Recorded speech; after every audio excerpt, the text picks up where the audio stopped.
back, everybody. Today, we're going to do a deep dive into a topic that you guys specifically requested. Oh, cool. Vulture symbolism. Nice. And, Yeah. I have to admit, when I first got this request and started looking at all the articles and notes you sent, my first reaction was vultures. Really.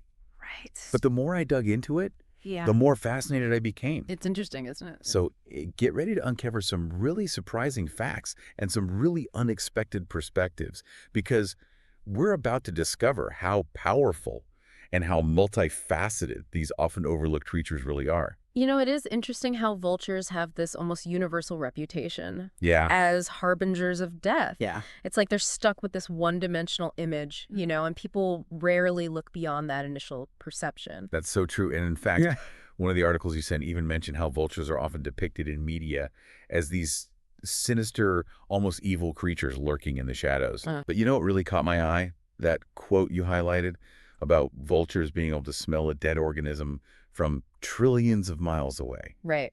Obviously, that's a huge exaggeration, but it got me thinking, is there any truth to that? Like, do vultures actually have a super-powered sense of smell? Oh, they absolutely do. Really? While not trillions of miles. Right. Vultures possess an incredibly keen sense of smell. Okay. Far superior to most other birds. They can detect decaying flesh from miles away, even at high altitudes. That's incredible. And this remarkable ability is actually key to their ecological role, which, as you pointed out in your notes, is often misunderstood. Okay, so let's unpack this ecological role, because I think this is where things start to get really interesting. Yeah. We tend to associate vultures with death, but all the research you sent suggests they're actually crucial for maintaining balance in ecosystems. So can you elaborate on that a little? Absolutely. Vultures are nature's cleanup crew. And they're incredibly efficient at what they do by consuming carcasses. Right. They prevent the spread of diseases that could otherwise decimate populations of other animals and even impact human health. Wow. It's like a natural waste disposal system that keeps ecosystems running smoothly. I never really thought about it that way. Yeah. So in a sense, they're preventing even more death by consuming what's already dead. It's almost a paradoxical role, isn't it? It is. Yeah. And it perfectly reflects the duality that surrounds vulture symbolism. Right. They represent death, yes, but they also represent renewal and the cyclical nature of life. Now that you mention it, a lot of the sources that you sent focused on this idea of vultures as symbols of rebirth and transformation. Yeah. One specific example that stood out to me was the black vulture, which apparently spends an incredibly long time raising its young. You're right. Yeah. The black vulture dedicates around 8 months to nurturing its offspring, which is a significantly longer period compared to many other birds. Right. This extended care, this commitment to ensuring the survival of the next generation, is often seen as symbolic of the effort and dedication required for new life to emerge from challenging circumstances. That makes so much sense. Yeah. It's not just about the end of life, but about what comes after, about the potential for growth and renewal. It's like the vulture is saying, even in death, there's the promise of new beginnings. Exactly. Yeah. And it's fascinating how this theme of rebirth and transformation echoes across cultures. For example, you highlighted how Native American traditions sometimes view vultures as messengers from the spirit world, Right. bridging the gap between the physical and the unseen realm. Yes. That connection to the spiritual world really adds another layer to the vulture's symbolic meaning. Right. So we've got this creature that's both grounded in the physical reality of cleaning up decay, but also connected to these loftier concepts of renewal and spiritual connection. Precisely. Yeah.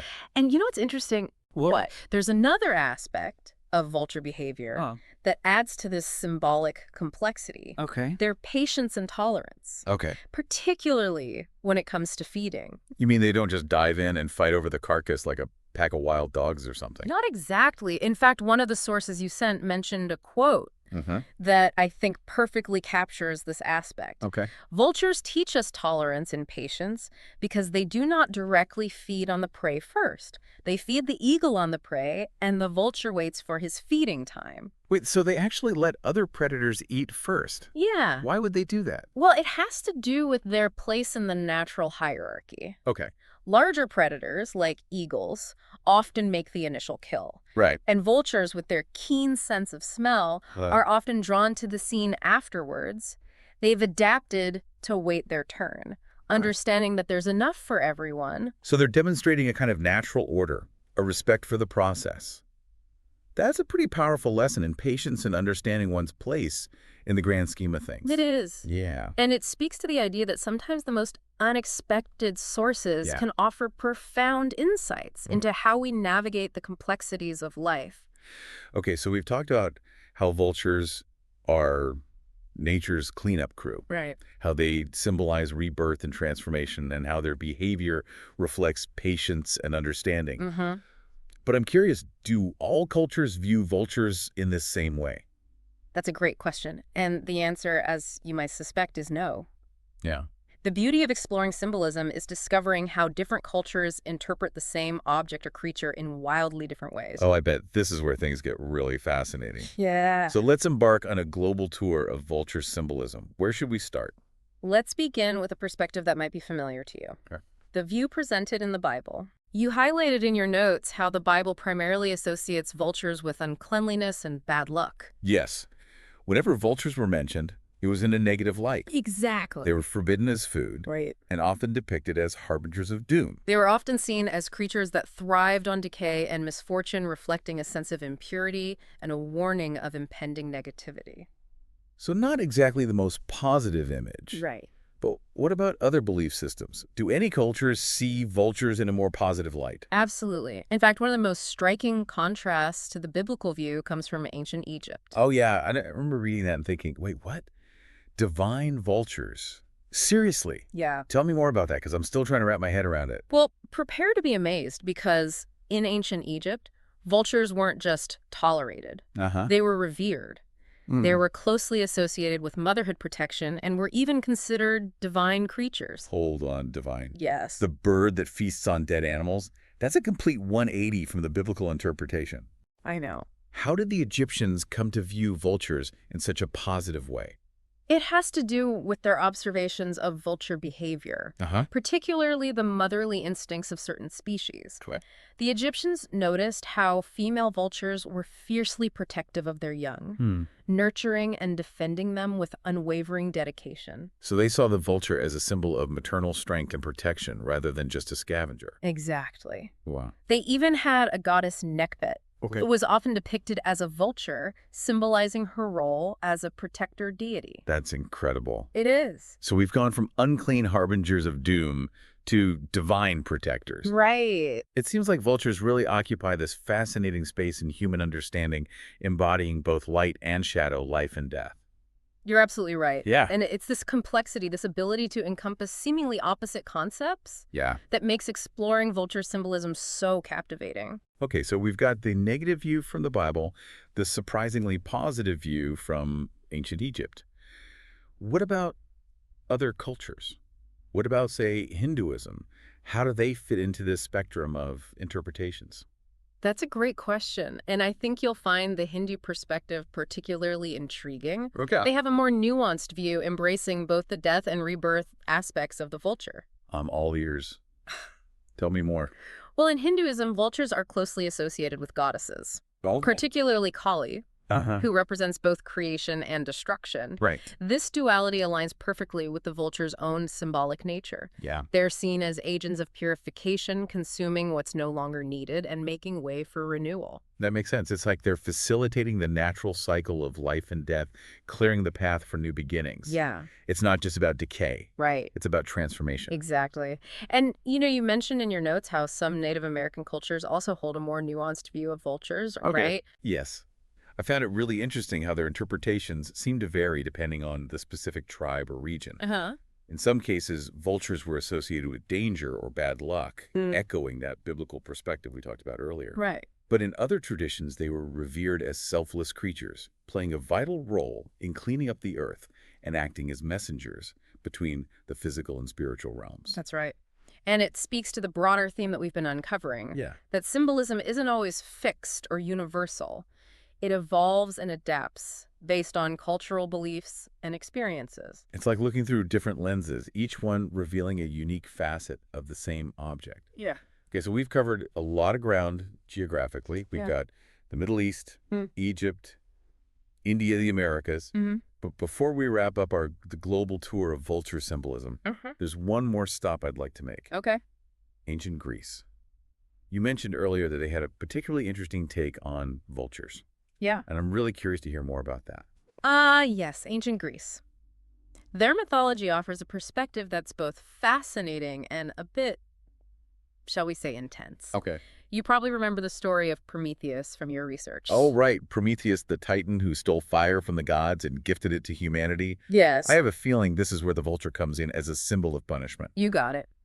As punishment for his defiance, Prometheus was chained to a rock. Oh, okay. And a vulture was sent to devour his liver every day. Oh, wow. The twist. Because he was immortal, his liver regenerated each night, only to be devoured again the next day. That's a pretty gruesome punishment. So in Greek mythology, the vulture becomes this symbol of divine retribution, a constant reminder of the consequences of challenging the gods. Precisely. It represents the relentless and unforgiving nature of divine justice, a stark contrast to the more nurturing and protective roles we saw in other cultures. It's incredible how one creature can embody such a wide range of meanings. It really makes you appreciate the complexity of symbolism and how it reflects the diversity of human thought. Couldn't have said it better myself. And speaking of diverse interpretations, remember how we were discussing those exaggerated claims about vultures smelling things from trillions of miles away? Uh-huh. That reminds me of another aspect of vulture symbolism that's often overlooked. What's that? Their feathers. Oh, their feathers. Yeah. You know, I did come across some intriguing information about that in my research. It seems like vulture feathers, Yeah. just like the birds themselves, carry a lot of symbolic weight. They absolutely do. And in many ways, their symbolism mirrors the themes we've been discussing. Rebirth, truth, freedom. All these concepts are woven into the very essence of a vulture feather. Okay, I'm all in. Yeah. Break it down for me. How do feathers connect to those ideas? Well, think about a vulture soaring high in the sky. Okay. It has this unique perspective, able to see things from a vantage point that most creatures can't. Right. This elevated view is often associated with seeking truth and gaining a broader understanding of the world. So it's like the feather represents that ability to rise above the everyday, to see the bigger picture and gain a clearer perspective on life. Exactly. And as for freedom, well, that's pretty self-explanatory when you imagine a vulture gliding effortlessly on air currents. Right. It represents a sense of liberation, of breaking free from earthly constraints and embracing a wider view. I love that. It's like the feather is a tangible reminder to seek higher truths, to break free from limitations and embrace the vastness of possibility. And it's not just about the symbolic meaning of the feathers themselves. Yeah. The way cultures have used those feathers throughout history adds another layer to their significance. Oh, that's right.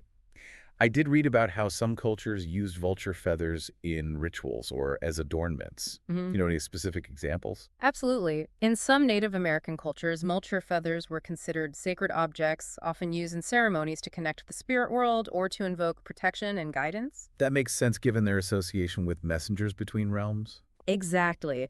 And in other parts of the world, vulture feathers were prized for their beauty and incorporated into headdresses or clothing as symbols of status or spiritual power. It's fascinating how something as seemingly simple as a feather can hold so much meaning and cultural significance.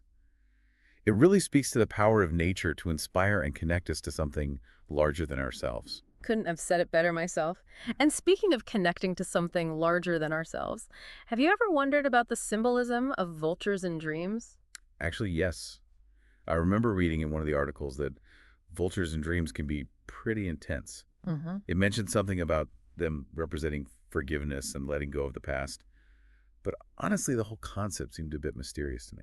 Well, you're not alone. Dream interpretation is a complex field, and there's no one-size-fits-all answer. Right. But I think it's safe to say that vultures in dreams often point to the need for transformation, All right. the shedding of old patterns or beliefs that no longer serve us. Okay, so it's like the vulture in the dream is acting as a sort of internal cleanup crew, helping us to clear out the mental and emotional baggage that's holding us back. Exactly. They can represent a purging of negativity, a clearing of the way for new growth and positive experiences. That makes sense. It ties back to that whole idea of renewal and transformation that we've been discussing. But I'm curious, are there any specific dream scenarios involving vultures that have particularly strong interpretations? There are. For example, if you dream of a vulture flying high in the sky, it could symbolize a sense of liberation or the achievement of a long-sought goal. Interesting. So even in the dream world, that ability to soar connects to freedom and accomplishment. Exactly. Now, on the other hand, dreaming of a vulture circling overhead could suggest that you're feeling threatened or that there are challenges you need to confront. Okay, that one's a little less positive. Mm. I guess the circling image evokes a sense of uncertainty, maybe even a bit of anxiety. Right. It's like a warning sign from your subconscious, urging you to pay attention to potential threats or to address issues that you might be avoiding. I see. So it's not necessarily about something bad happening, Right. but more about being aware and prepared for whatever challenges might arise. Exactly. And if you dream of a vulture landing near you, it could symbolize a message from your subconscious, urging you to pay attention to your intuition or to face a difficult truth. Wow. So even the seemingly simple act of a vulture landing in a dream can hold profound meaning. Hmm. It's making me think about those times in my life when I've had to confront difficult truths or make tough decisions. It's almost like the vulture is a reminder to trust my gut instincts and to have the courage to face whatever challenges come my way. That's a great insight. And, it's interesting how this theme of facing challenges ties back to another aspect of vulture symbolism that we haven't really touched on yet. Okay, what's that? Their resilience. Resilience. I like that. Yeah. How do vultures demonstrate resilience? Well, think about their ability to thrive in harsh environments, to scavenge and survive on what others might consider undesirable. They're not afraid to get their hands dirty, so to speak. Right. And they've adapted to thrive in conditions that would challenge many other creatures. That's true. And it's especially relevant when you consider the threats that vultures are facing today. Yeah. I know from my research that their populations are declining globally, Mm-hmm. which is a pretty alarming thought considering their crucial role in maintaining ecological balance. You're absolutely right. It's a critical issue and one that deserves our attention. Right. And what's interesting? This idea of resilience isn't just reflected in the vulture's physical adaptations. It's also present in their symbolic meaning. Oh, I'm intrigued. Tell me more about that. Yeah. So how does resilience tie into the symbolism of vultures? It does seem a little contradictory when you think about how we usually associate them Right. to death and decay. You're right. It might seem counterintuitive at first, but think about it this way. Okay. Vultures confront death head on. They don't shy away from it. They transform it. They take what's considered the end Yeah. and turn it into an opportunity for renewal, for the continuation of life. And in that process, they demonstrate incredible resilience. I see what you mean. It's like they're embodying that idea of finding strength in unexpected places, Yeah. of rising above challenges and finding a way to thrive even in the face of adversity. Exactly. And that's why the vulture as a symbol can be so empowering. Right. It reminds us that even in the darkest of times, there's potential for growth, for transformation, for resilience. That's a powerful message, especially when you consider the very real threats that vultures are facing today. Right. I remember reading in one of the articles that habitat loss is a major factor in their decline. It is. As human populations expand and encroach on natural habitats, Right. vultures are losing the vast areas they need to forage and thrive. Right. And they're also incredibly susceptible to poisoning. Yes. Poisoning. How does that happen? Sadly, vultures are often unintentionally poisoned when they feed on carcasses that have been laced with toxins meant to kill other animals, like predators or rodents. Wow, that's awful. They're just doing what comes naturally, cleaning up the environment, and they become collateral damage. Yeah. That's heartbreaking. Is there anything being done to address this? Thankfully, yes. There are organizations and conservation efforts around the world working tirelessly to protect these vital creatures. Okay. They're focused on things like educating communities about the importance of vultures, advocating for stricter regulations on the use of harmful poisons, and creating safe havens where vultures can thrive. That's encouraging to hear. Yeah. It sounds like there's a growing awareness of the crucial role vultures play in maintaining a healthy planet. There is. And the more we understand about these often misunderstood creatures, the better equipped we are to ensure their survival. Well, this deep dive has been a real eye-opener for me. I came in with a lot of preconceived notions about vultures, but I'm leaving with a newfound appreciation for their complexity, their ecological importance, and the powerful symbolism they embody. I'm glad to hear that. It's always rewarding to delve into the hidden wonders of the natural world and discover the unexpected lessons they can teach us. Absolutely. And speaking of lessons, is there one key takeaway you'd like to leave our listeners with today? I think the most important thing to remember is that vultures, despite their sometimes negative portrayal, Yeah. are essential members of the ecosystem Right. and deserve our respect and protection. Hmm. They play a vital role in maintaining balance, preventing the spread of disease, and ultimately contributing to the health of our planet. Well said. So to all our listeners out there, the next time you see a vulture soaring overhead, take a moment to appreciate its power, its grace, and the vital role it plays in the intricate web of life. Think back to what we've discussed today about their resilience, their connection to transformation, and the unexpected beauty they bring to the world. And maybe even ask yourself, what personal meaning do you find in the symbolism of the vulture? Does it resonate with any current challenges or transformations in your own life? That's all the time we have for today's deep dive. Thanks for joining us on this journey of discovery, and as always, keep exploring, keep learning, and keep questioning.